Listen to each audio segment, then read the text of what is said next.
La médiation et ce doute sur la justice qui sauvera la justice. Cette phrase exprime véritablement tout ce que nous avons voulu faire passer comme message dans la journée. Cette journée était très pleine, intense, ludique, pédagogique également.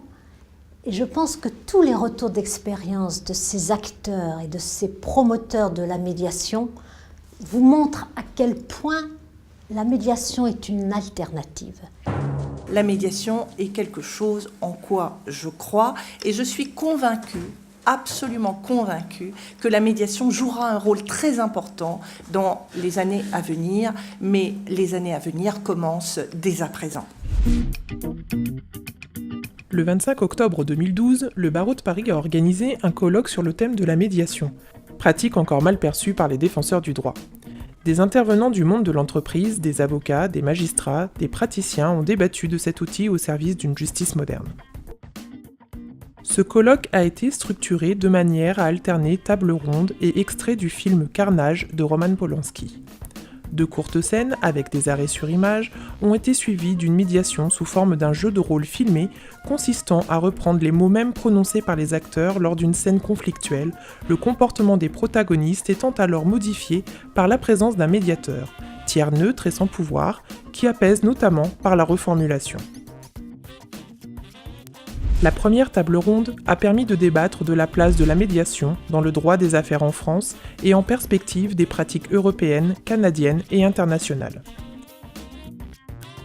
Acquérir le réflexe médiation, c'était le sujet de la deuxième table ronde, qui soulignait le nécessaire besoin d'offrir une formation spécifique à l'avocat médiateur ou à l'avocat accompagnateur pour qu'il appréhende les dossiers autrement que par la culture du conflit.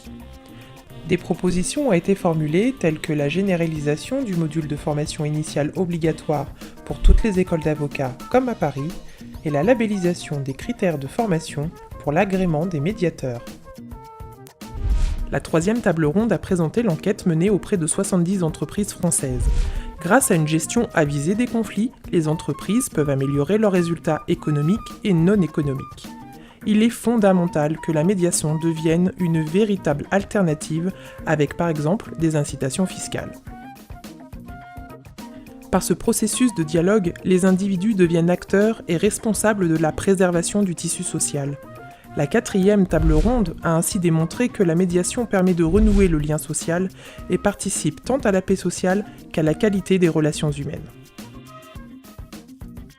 Ce colloque a été voulu par Christiane Ferral-Schul, bâtonnier de l'Ordre des avocats de Paris, elle-même médiateur, qui a annoncé lors de sa campagne au bâtonnat que 2013 serait l'année de la médiation au barreau de Paris. Je suis convaincue que la médiation va prendre de l'ampleur dans les années à venir. Il me paraît important que les avocats soient présents, qu'ils répondent présents au moment justement où ce nouveau mode alternatif de règlement des litiges prend toute sa place dans le monde de la justice.